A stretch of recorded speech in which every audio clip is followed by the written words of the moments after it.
वास्तव में जब हृदय से वंदन बिना क्रंदन का निकल जाए, वो है सबसे बड़ा पुरस्कार ज्ञानीजन के लिए। और जिस परम दिव्य आत्मा के लिए रोम रोम अभिनंदन के भाव से, रोम रोम जय जयकार के भाव से भर जाए, ऐसे अगर पूज्य गुरुदेव आचार्य वत्स जी का सानिध्य जिस सभा में हो, वह सभा कभी भी अज्ञान से तो भर ही नहीं सकती। जिस प्रकार सूर्य के निकलने से अंधकार मिट जाता है, वैसे ही गुरुदेव के आने से समस्त मानसिक अज्ञानता के विकार दूर हो जाते हैं। आज बड़े हर्ष का विषय है कि गुरुदेव का जन्मदिन है और कुछ ही मिनटों में हम उन्हें इस जन्मदिन को सेलिब्रेट करते हुए यहां पर कार्यक्रम को आगे बढ़ाएंगे। मैं चाहता हूं कि उसके पहले हम उनको सुनेंगे और उनका आशीर्वाद प्राप्त करेंगे। तो मैं बड़े सम्मान से उन्हें आमंत्रित करने जा रहा हूं। आपके तालियों के मध्य हृदय के भावों से जोरदार तालियों से स्वागत करें। करबद्ध निवेदन के साथ, जन्मदिन की कोटि कोटि शुभकामनाओं के साथ। ओम गणेभ्यो गणपतिभ्यो नमो नमः। व्रातेभ्यो व्रातपतिभ्यो नमो नमः। ऋषेभ्यो ऋषपतिभ्यो नमो नमः। विरूपेभ्यो विश्वरूपेभ्यो नमो नमः। ओम गणपति नमः। आप सभी आध्यात्मिक चेतनाओं का जो लीन है अध्ययन में, मनन में और आध्यात्मिक ज्ञान को अपने जीवन में उतार कर आगे बढ़ने में, उन सभी चेतनाओं को मैं हृदय से प्रणाम करता हूं और आप सबका मैं यहां अभिनंदन करता हूं, स्वागत करता हूं। मीता जानी जी का ये प्रोग्राम ज्ञान के दृष्टिकोण से बहुत अद्भुत होता है हमेशा की तरह, और आज भी मुझे बड़ी प्रसन्नता है कि ज्ञान प्रवाह अपनी दिव्य अवस्था में है, उसके प्रवाह में कोई कमी नहीं है। भदौरे साहब ने बड़ी ज्ञान की बातें करी। चलिए पामिस्त्री का एक आध सूत्र मैं देता हूं आपको मजा आएगा। ये तो ऋषि हैं, इनको तो प्रणाम है। एक छोटा सा सूत्र कि ये व्यक्ति अपने जीवन में यूं तो संघर्ष के बिना कुछ भी प्राप्त नहीं होता, लेकिन संघर्ष के बाद भी आदमी अपनी जो उसने सोचा है वो उसको प्राप्त हुआ कि नहीं हुआ। संघर्ष तो सभी करते हैं। तो एक छोटा सा सूत्र है, हालांकि मेरा विषय एस्ट्रोलॉजी का रहेगा और एस्ट्रोलॉजी के अंदर मैं आज आपको बताऊंगा कि पणफर भाव किसे कहते हैं, आपोक्लिम भाव किसे कहते हैं। क्योंकि पिछले दफा मैंने त्रिक भाव, त्रिखड़ाय भाव और उपचय भावों की चर्चा की थी, तो मैं सोचता हूं आज उस क्रम में पणफर और आपोक्लिम से हम कैसे देखते हैं। जन्मपत्री देखने के ये सीक्रेट हैं, ये मास्टर की हैं। जब भी कोई व्यक्ति पत्री देखे तो इनसे व्यक्ति के कर्मों को पकड़ लेता है। प्राचीन कर्म क्या थे, प्रारब्ध कितने प्राप्त कर चुका, भोग चुका, उसमें से क्रियामाण कितने अब कर रहा है और कितने भोग पाएगा। लेकिन मैं हस्तरेखा का एक छोटा सा सूत्र, दाहिने हाथ का अंगूठा और अंगूठे का पिछला हिस्सा, ये वाली पहले पर्व की जो लाइनें, पर्व तो आगे है लेकिन पीछे आप लाइनें देखें, हर कोई देख लो। छोटा सा सूत्र, अंगूठे के पीछे किसी की 2 लाइनें होंगी, 3 तो किसी किस्मत वाले की होती हैं, 1 लाइन पूरी होगी, 2 टूटी हुई होंगी, या किसी की तीनों ही टूटी हुई होंगी। पूरी लाइन शायद 30-40% लोगों को मिल जाएगी, 2 लाइनें तो मुश्किल से 15% या 20% लोगों को मिलेंगी, और अगर 3 मिल गई, अब इसका फर्क क्या होता है? आप पामिस्ट आधे बन गए। अभी मैं अंदर नहीं भेज रहा, मैं बाहर ही रख रहा हूं, और हर लाइन के, इन लाइनों के अलग अलग मतलब हैं। आपने दाहिने हाथ का अंगूठा देखा और आपने लाइन गिननी शुरू करी। अगर ऊपर की लाइन आपको 1 मिल जाए और दूसरी उसके बीच की लाइन टूटी हुई हो और तीसरी लाइन पूरी हो जाए, तो इसको ऐसा समझे कि जो प्रारंभिक लाइन है ये जीवन के, इसके प्रारंभ की है 15-20 साल की। अगर वो लाइन बिल्कुल ठीक ठाक है तो बचपना इसने बड़ी मस्ती में गुजारा है। अब आप अपनी लाइन देखो, अगर ऊपर वाली लाइन पूरी है तो 15-20 साल की बड़ी मस्ती में गुजारा है, इसको कोई टेंशन ही नहीं थी। और अगर 20 की लाइन खंडित हो गई या 2 लाइनें ऊपर नीचे मिली, बहुत स्ट्रगल किया है इसने। जन्म पत्री बाद में देखना, हाथ देखते ही पॉइंट मिल जाएगा। और अगर नीचे की तीसरी लाइन पूरी मिल गई है तो इसका जीवन का उत्तरार्ध 45 साल के बाद का बड़ा मस्ती का, आनंद का गुजरने वाला है। अब आप देखो, तीसरी लाइन लगभग नीचे वाली लाइन ज्यादातर लोगों को मिलेगी। 45 साल के बाद, 40 साल के बाद वो बड़े आनंद से रहने वाला है। लेकिन अगर 20 की लाइन खंडित है, अब जैसे भदौरिया जी ने कहा विवाह का जीवन खंडित, अगर वो भाग्य रेखा के बीच वाली जगह अगर हो तो उसे संघर्ष मिलेगा।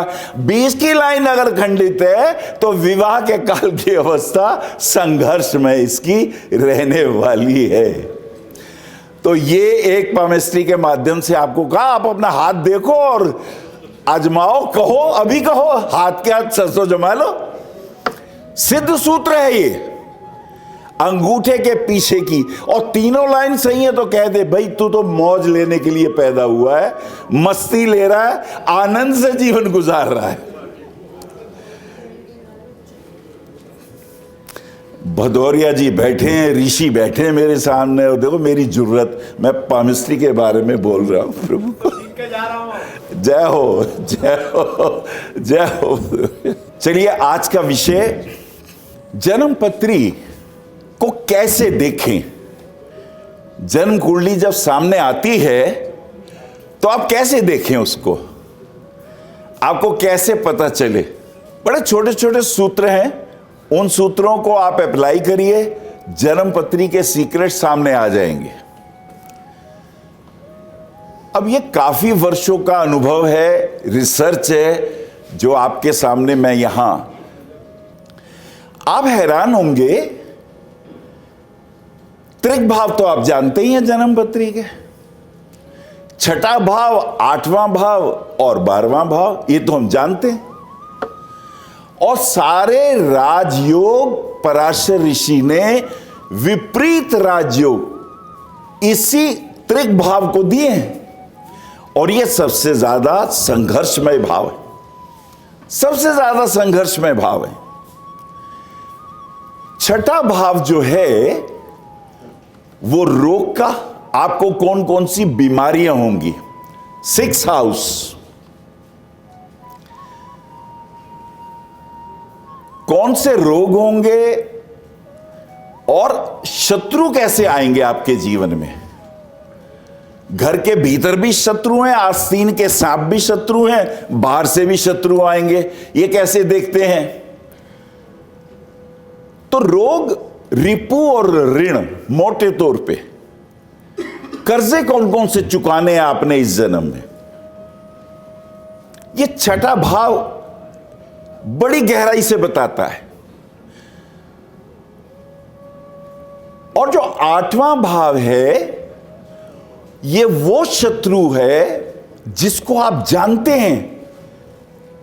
ये बड़ी गहरी बात कह रहा हूं। 8वें भाव का जो शत्रु है उसे आप जानते हैं पर कहते नहीं हैं।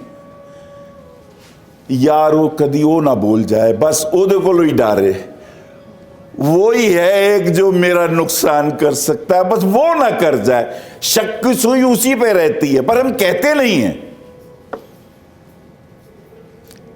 इसमें हमारे अनैतिक संबंध भी हैं छुपे हुए। कहीं वो ना बोल दे, कहीं वो ना प्रकट कर दे, हमें इशारा होता है, कहते नहीं है। और 12वें भाव का शत्रु वो है जिसका आपको पता नहीं है। अरे ये, इस पे तो मैं इतना विश्वास करता था, इसने तो मेरी पीठ पे खंजर भोंक दिया है। ये 12वां भाव बताता है। देखिए 6, 8, 12 में क्या खास बात है कि छठे भाव का रिपु सामने बैठा हुआ है। अष्टम भाव का जो रिपु है वो आप जानते हैं, कहते नहीं हैं। और 12वें भाव का वो रिपु है जिसको आपका अंदाजा ही नहीं है और वो आपका शत्रु बन के सामने आ जाएगा। 6, 8, 12 छठा भाव, अष्टम भाव और द्वादश भाव। ऐसे ही एक भाव और है, उसे त्रिखड़ाई कहते हैं। त्रिखड़ाई के अंदर तीसरा, छठा और 11वां भाव होता है। पराशर ऋषि कहते हैं कि तीसरे, छठे और 11वें भाव के स्वामी जिस भाव में जाके बैठते हैं उस भाव की हानि करते हैं। The 3rd house, the 6th house and the 11th house के स्वामी जिस भाव में जाते हैं उस भाव की हानि करते हैं। या जिस भी भाव के स्वामी तीसरे, छठे, 11वें आ जाए उस भाव की शुभता कम हो जाती है। यह आम सूत्र है, लेकिन यहां पराशर ऋषि उपचय भाव की बड़ी प्रशंसा करते हैं। उपचय भाव में तीसरा भी है, छठा भी है, 11वां भी है, सेम जो त्रिखड़ाई का है, लेकिन एक भाव और जुड़ता है, वो है 10वां। 10म भाव कर्म का है, इसलिए उपचय की बड़ी प्रसिद्धि है।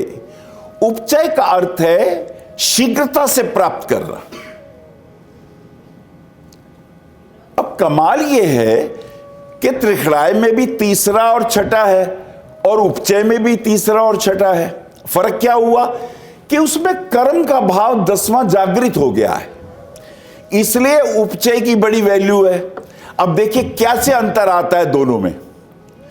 त्रिखड़ाई में क्या और उपचय में क्या अंतर है, बहुत बारीक और साइंटिफिक तरीका समझे।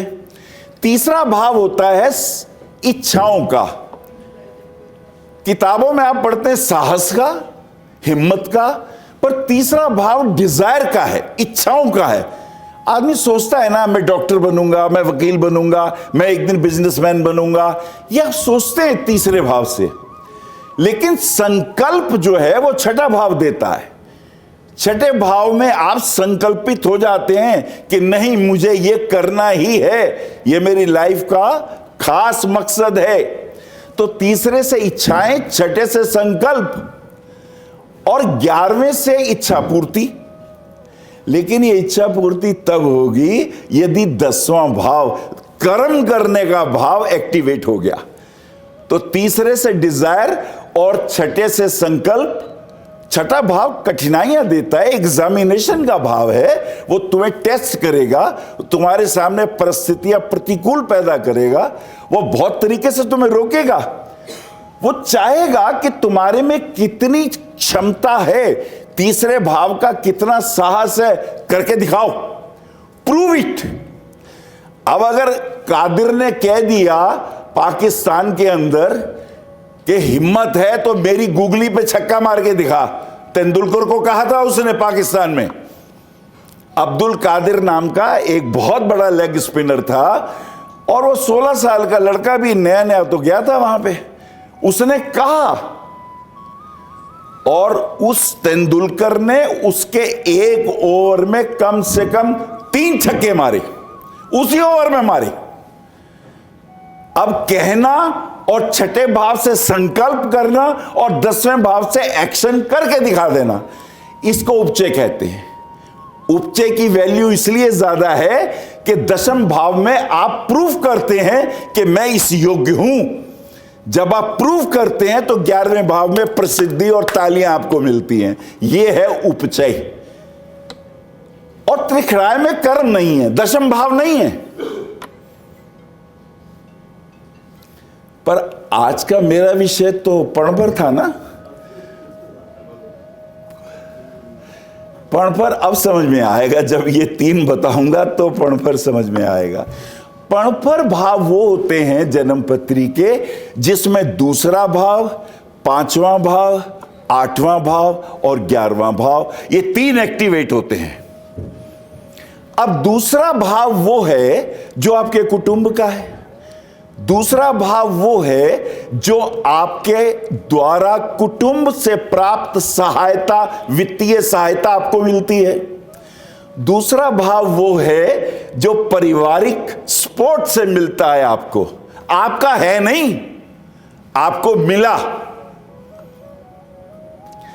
पंचम भाव की क्या खूबी है?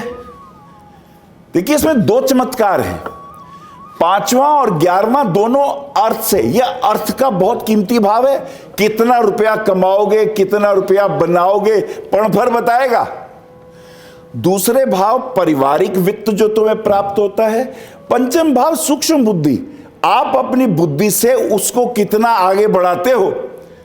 आपको एक सूत्र मिला, आपने अपनी बुद्धि का प्रयोग करके उसे आगे लेके गए या उसको बिगाड़ दिया, ये 5वां बताएगा। दूसरा भाव भी बुद्धि का है, लेकिन 5वां भाव सूक्ष्म बुद्धि का है। 5वां भाव शकुनी की खेली हुई वो चालों का है जो कभी परास्त नहीं होता, उसने उसमें मास्टरी हासिल कर रखी है। सेकंड हाउस में जो आपको मिला, पंचम भाव में आपने सिद्धि प्राप्त करी। पंचम भाव सूक्ष्मता, बुद्धि की बड़ी बारीकता। अब हमारे सामने वकील तो बहुत है, मनु सिंघवी भी हैं, सिब्बल जी भी हैं, सुब्रमण्यम स्वामी भी हैं, ये देश के जाने माने वकील हैं, और भी बहुत हैं। लेकिन सूक्ष्म बुद्धि जो टाइम पर जब कोई बहस चल रही हो और उसके पास खुद के पास सूत्र ना हो और दूसरे व्यक्ति कुछ बोले, वहां से निकाल ले, ये बड़ी बारीक बात है। एक जजमेंट में विवाह का केस चल रहा था। लड़की वाले वकील ने कहा, अजी ये लड़का बड़ा अब्यूसिव है, बड़ा ऑफेंसिव है, ये बदतमीज है, ये लड़की इसके यहां नहीं रह सकती जी, इसको तो अपने पे कंट्रोल ही नहीं है। और जो इनकी संतान है, जो बच्चा लड़का है, वो इस फादर के पास नहीं रहना चाहिए। उसने सारे तर्क दे दिए और सच्चे तर्क दे दिए। लड़की की दूसरी तरफ जो लड़के की पक्ष का वकील था, उसने इन्हीं तर्कों में से पंचम भाव का यूज किया। उसने कहा, यस, पहली बात जो ये कह रहे हैं ये सच है, इसमें शक है, कितना टेम्पर किया हुआ है, कितना मटेरियल जोड़ा हुआ है, सच है भी कि नहीं। लेकिन सर, अगर मैं ये सच मान भी लूं कि ये बिल्कुल सही कह रहे हैं, तो मुझे एक ही बात कहनी है कि ये इनका विवाहित जोड़ा में भी ये अब्यूसिव हो दोनों, एक हाथ से ताली नहीं बजती। ये कितने हॉरेबल हो अपने विवाहिक जीवन में, लेकिन बच्चे को तो मां और बाप दोनों चाहिए। बच्चे के पॉइंट ऑफ व्यू से कोई नहीं सोच रहा, पति और पत्नी के पॉइंट ऑफ व्यू से सब सोच रहे हैं। उसने एक टर्निंग पॉइंट देखिए, पंचम भाव की सूक्ष्म बुद्धि कि उस बच्चे के लिए कौन लड़ेगा, बच्चे को तो दोनों चाहिए।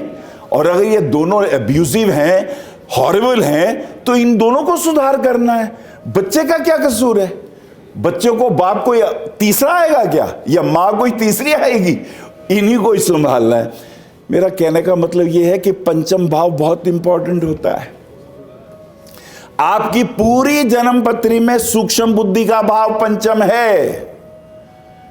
कुछ लोग ज्योतिष पढ़ते हैं, पीएचडी करते हैं, और जब बोलने का मौका आता है तो सूत्र याद करते रहते हैं।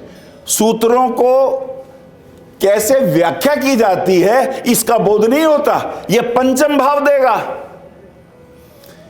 अगर आपका 5th हाउस का लॉर्ड एग्जाल्टेड है, स्वक्षेत्री है, उच्च का है, मित्र ग्रहों द्वारा देखा जाता है, तो आप कह सकते हैं बुद्धिमान व्यक्ति है। लेकिन अगर पंचम भाव पे मंगल की दृष्टि है, गुरु की दृष्टि है या बुध की दृष्टि है, तो क्या फर्क आता है? मंगल की दृष्टि हो तो लॉजिकली बात करेगा, गुरु की दृष्टि हो तो दृष्टांत देके, आध्यात्मिक दृष्टांत देके ये अपनी बात करेगा। और अगर बुध की दृष्टि है तो बहुत बारीकी से इसको समन्वय करना आता है। यह पंचम भाव की खूबी है। तो 2, 5 दूसरे से धन, पांचम से सूक्ष्म बुद्धि से धन को बढ़ा लेना, और 11वां भाव प्राप्ति का। 8वां भाव वो है जो तुम्हारा नहीं है। 8वां भाव वो है गड़ा धन, दादे दादी नाने नानकों से अर्जित किया हुआ धन। जो बच्चा पैदा हुआ उसने कर्म तो कोई किया ही नहीं, वो मरते वक्त अपनी प्रॉपर्टी उसके नाम कर गए। 8th house. अब 8th हाउस की ब्यूटी ये है, वो धन भाव का 7th है, समसप्तक है। जो दूसरा भाव है उसका 7वां अष्टम है, और जो 5वां भाव है उसका जो 7वां भाव है वो एकादश भाव है। देखिए ब्यूटी, पण भर की ब्यूटी देखिए। दूसरा और अष्टम भाव का संबंध परिवार से प्राप्त धन है, जो दादा परदादा नाने नानी से मिलेगा, और पंचम और एकादश का संबंध तुमसे है। तुमने अपनी सूक्ष्म बुद्धि से उसको कितना आगे ले गए। यह पंचम और एकादश की ब्यूटी है। तो यह पण भर की बड़ी खूबसूरती है। अगर किसी की पत्री में दूसरे, 5वें, 8वें और 11वें भाव हो, समझ जाओ परिवार से इसे मिलेगा और अपनी बुद्धि से अर्जित करेगा। क्या अर्जित करेगा? अगर शुभ संबंध है दूसरे और पंचम और 11वें में, तो अपनी बुद्धि से करेगा। यह प्राप्त धन कर भी सकता है और उजाड़ भी सकता है। अगर यही पंचम पे पाप ग्रहों का प्रभाव हो तो ही सोचेगा यार लॉटरी सट्टे में लगा देना, राहु आ जाए 5वें। राहु केतु का संबंध पंचम एकादश से हो जाए, लॉटरी से, जुए से, क्रिकेट से, बड़े बड़े तरीके आप सब जानते हैं। तो दूसरे तरीकों से धन अर्जित करना चाहेगा। 2, 5, 8, 11 पण भर की ये ब्यूटी है। अच्छा, फिर एक और इसी के साथ साथ आपोक्लिम है। बिना उसको समझे बात नहीं बनती। अब 2, 5, 8, 11 में एक एक भाव आगे कर दो। 3, 6, 9, 12। 3, 6, 9 और 12। अब देखिए इसकी खूबी क्या बनती है। जो तीसरा भाव है यह उपचय में भी है, त्रिखड़ाय में भी है। तीसरे भाव के बड़े राजयोग है। पराशर ऋषि ने विपरीत राजयोग, विशिष्ट अति विशिष्ट राजयोगों में से 6, 8, 12 को तो गिना है। छठे भाव का स्वामी अगर अष्टम में चला जाए तो हर्ष नामक योग होता है। 8वें भाव का स्वामी अगर छठे में चला जाए तो सरल नाम का योग होता है। 12वें भाव का स्वामी यदि छठे या 8वें में आ जाए तो विमल नाम का राजयोग होता है। इस पर इसका मतलब क्या होता है? विमल का क्या मतलब है और हर्ष का क्या मतलब है? If the Lord of 6th house goes to the 8th house or 12th house तो हर्ष योग है। यह व्यक्ति हर्ष, प्रसन्न रहता है, आनंदित रहता है। कितनी भी परेशानी और दिक्कतें आए, छठे भाव रोग रिपु ऋण का भाव और हर्ष। अगर छठे का स्वामी 8वें या 12वें है तो कैसी भी स्थिति हो प्रसन्न रहता है भीतर ही भीतर। हर परिस्थिति को संभालने की हिम्मत होती है इसके अंदर, बला की हिम्मत होती है छठे भाव की। क्यों? वो तीसरे से तीसरा है, वो भावात भावम है। तीसरा हाथ करेज का है, हिम्मत का है, हिम्मत का। तीसरे का तीसरा छठा, ये ब्यूटी है 6 की, तो हर्ष योग पैदा होता है। और अगर 8वें भाव का स्वामी छठे में आ जाए या 8वें भाव का स्वामी 12वें में चला जाए तो सरल योग। यह व्यक्ति बड़ा सरल चित्त का मिलेगा। किसी के भी पत्री में अगर अष्टम भाव का स्वामी छठे में हो या 12वें में हो तो सरल चित्त का व्यक्ति होता है। कितना ही आपको वो टेढ़ा मेढ़ा दिखे पर होता सरल है, सरलता उसका गुण है। ऐसा व्यक्ति विपरीत परिस्थितियों में भी ओ रब ओ परमात्मा उसका साथ देता है, क्योंकि वो जस्ट लाइक शिशु होता है, बच्चों जैसा निर्मल होता है। सरल योग। और अगर 12वें का स्वामी छठे 8वें में आ जाए तो विमल योग। उसकी कीर्ति फैलती है, उसकी पताका फैलती है, यश कीर्ति उसकी फैलती है उसके शुभ कर्मों से। इसी शुभ कर्मों से एक अद्भुत योग आपको दे रहा हूं। दिस इज द मास्टर की जो मैं हमेशा दिया करता हूं। आप देखो जन्म कुंडली में चंद्रमा कहां है, चंद्रमा किस राशि में है, बस सिर्फ इतना देखो। चंद्रमा आपने देखा, मान लो चंद्रमा लगन में ही है और चंद्रमा जिस राशि में है, मान लो चंद्रमा मेष राशि में है, तो जो जिस राशि में चंद्रमा है उसका स्वामी मंगल डिस्पोजिटर कहां है, बस ये देखना है। अगर वो चंद्रमा से दशम है, इसका ऐश्वर्य बढ़ेगा, इसका यश होगा, ये नाम कमाएगा, इसके परिवार में लोग इसके नाम से इसे जानेंगे। बस चंद्रमा को देखो किस राशि में है, उसका स्वामी क्या चंद्रमा से 10वें है? ग्रेटेस्ट ख्याति प्राप्त, अंतरराष्ट्रीय ख्याति प्राप्त ये व्यक्ति नाम अर्जित करेगा। तो ये हुआ ख्याति प्राप्त का छठे भाव का, यानी मैंने आपको तीसरा भाव दिया, छठा दिया, अब नवम पे आते हैं। तो नवम क्या है? नवम भाव पराशर ऋषि कहते हैं त्रिकोणों में सबसे श्रेष्ठ है।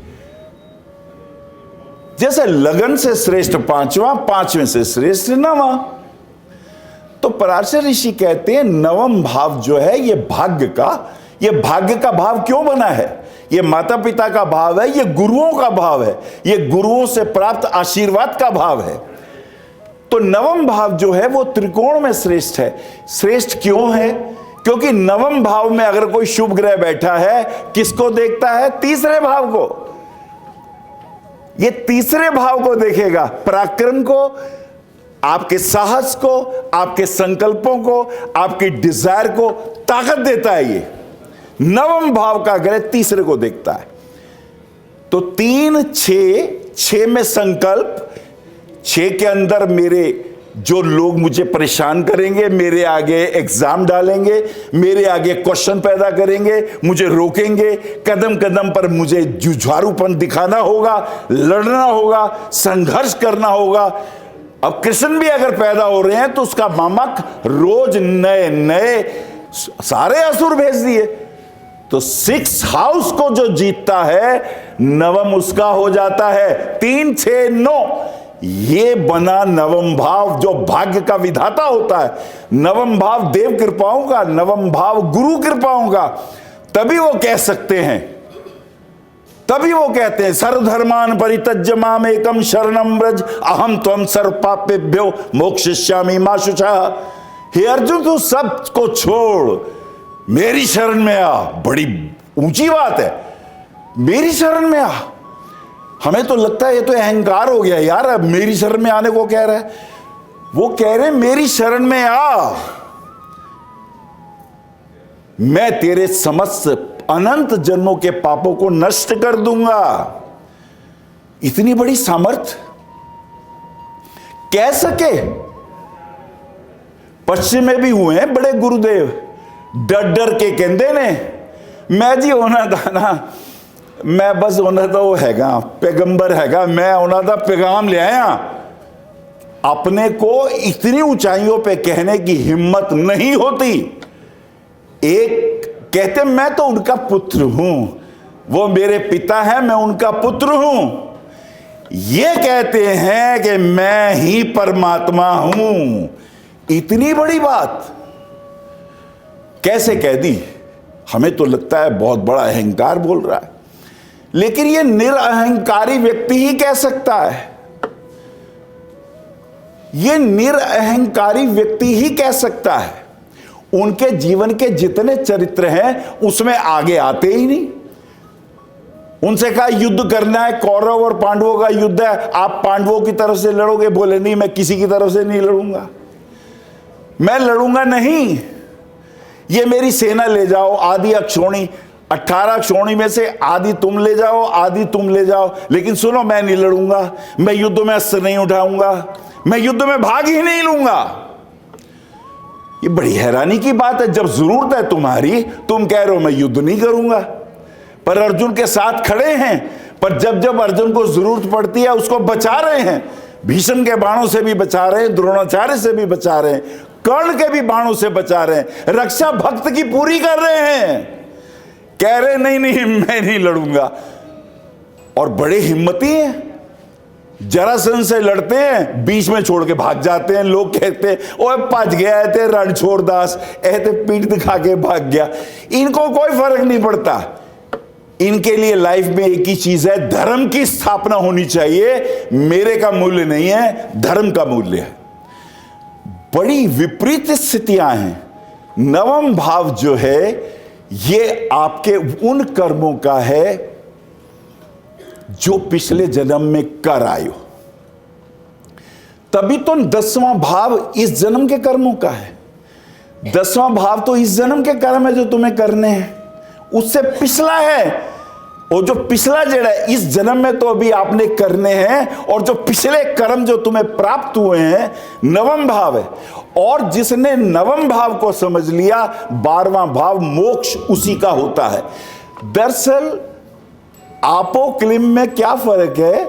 यह संसार से ज्ञान की ओर, अध्यात्म की ओर लेके जाता है कि मैंने संसार में सब कुछ करके देख लिया, मैंने धन भी कमाया, मैंने मित्र भी कमाए, और मैंने ये देखा सब स्वार्थ के रिश्ते हैं।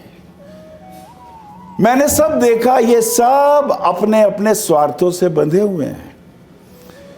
तो व्यक्ति फिर अपने को जानने की कोशिश करता है कि मैं क्यों आया हूं संसार में। मैं बार बार जन्म लेता हूं, बार बार मेरी मृत्यु होती है। परमात्मा चाहता क्या है? मैं क्यों जन्म लेता हूं बार बार? पुनरपि मरणम पुनरपि जन्मम पुनरपि जननी जठरे शयनम भज गोविंदम भज गोविंदम गोविंदम भज मूढ़मते।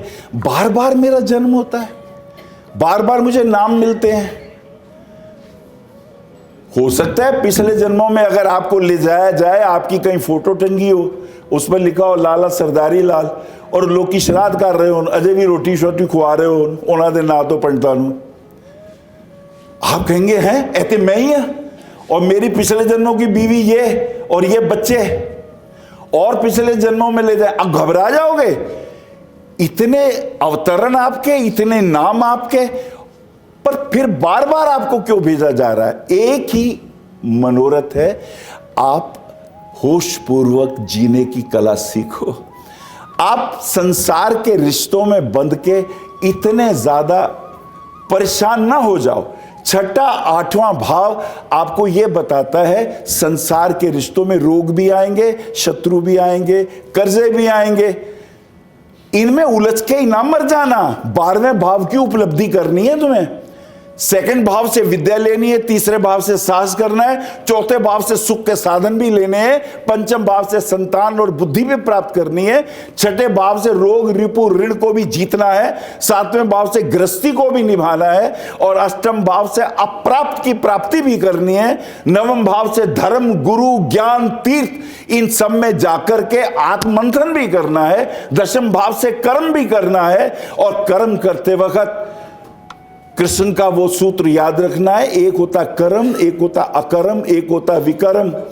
ये 3 सूत्र कीमती हैं दशम भाव के, तब 12वां समझ में आता है। हम हमेशा ये समझते हैं कि मैं कितना है, ये तो मेरा कर्म है, ये तो मैंने किया था, नाम उसका हो गया। कृष्ण कहते हैं अर्जुन 3 प्रकार के कर्म होते हैं, एक कर्म, एक अकर्म, एक विकर्म। और वो कहते हैं कर्म से अकर्म महान है। अर्जुन कहता है कमाल है, जेड़ा कर्म कर रहा है वो श्रेष्ठ होना चाहिए, जेड़ा कर ही नहीं रहा कुछ वो कैसे महान हो गया। तो कृष्ण कहते नहीं, आप समझे नहीं मैं क्या कह रहा हूं। कर्म के अंदर 3 चीजें होती हैं, एक सब्जेक्ट मैं, एक मैंने जो मुझे चाहिए वो, और एक क्रिया।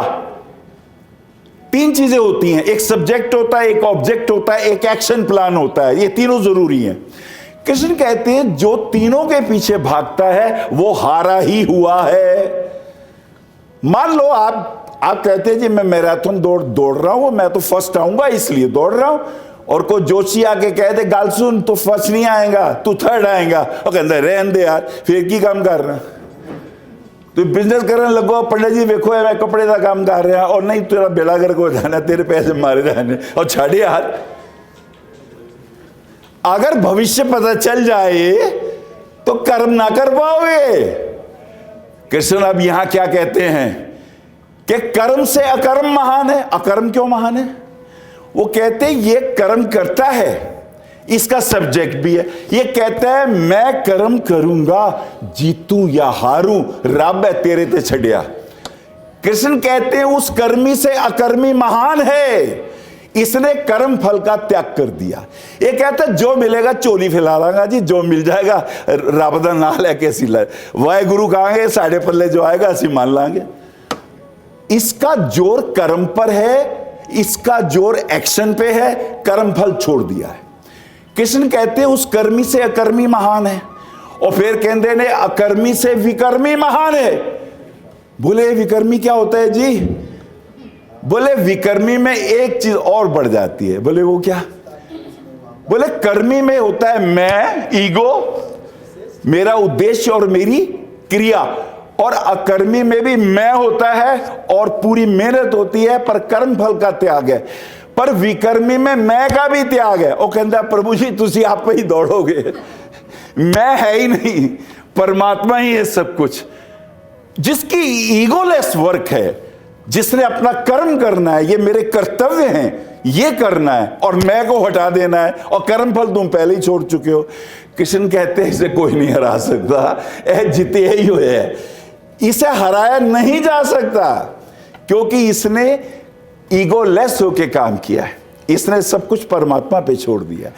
ये सारी बातें हमारे ऋषि मुनि, हमारे सारे अवतारी पुरुष हमें इसी तरीके की बातें बताते रहे हैं। तो दशम भाव कर्म का जिसने ये वाला सूत्र समझ लिया, उसका आपोक्लिम का 12वां भाव सिद्ध हो जाता है, वो होता है मोक्ष।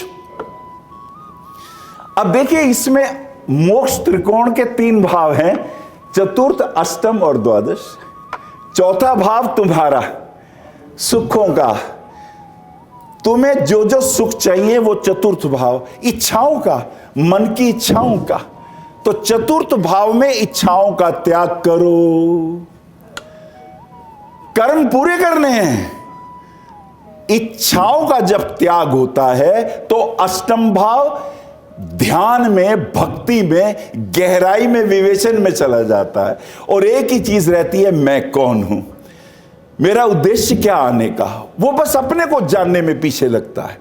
अब कबीर जैसे लोग, गुरु नानक जी जैसे लोग शुरू में ही इसी फील्ड में लगे हुए हैं, मैं कौन हाँ, मेरा उद्देश्य की है, और रब दे ना तो ये सारे काम कर रहे हैं। और यही श्रेष्ठतम भगवान के अवतारों में आते हैं, क्योंकि ये वही परिभाषा जो कह रहे हैं वो करके दिखा रहे हैं, चरित्र में जी के दिखा रहे हैं। तो आपोक्लिम का 3, 6, 9, 12 का मजा क्या है? तीसरे और 9वें में साहस और धर्म बुद्धि है, और छठे और 12वें का संबंध है। छठा रोग रिपु ऋण को ईगोलेस होकर के आप मोक्ष की प्राप्ति की ओर बढ़ोगे। अब इसमें भी खास बात है कि चतुर्थ भाव मैं का त्याग है, 12वें भाव तक पहुंचते पहुंचते मोक्ष की भी इच्छा नहीं रहती, क्योंकि यह भी एक डिजायर है कि मुझे मोक्ष चाहिए। अगर कोई कहता है मुझे मुक्ति चाहिए, अभी भी वो डिजायर में है, उसे मुक्ति नहीं मिलती। तो मैं का त्याग, ईगो का त्याग इज इक्वल टू 12th भाव की सिद्धि की प्राप्ति, परमात्मा के ऐश्वर्यों की प्राप्ति।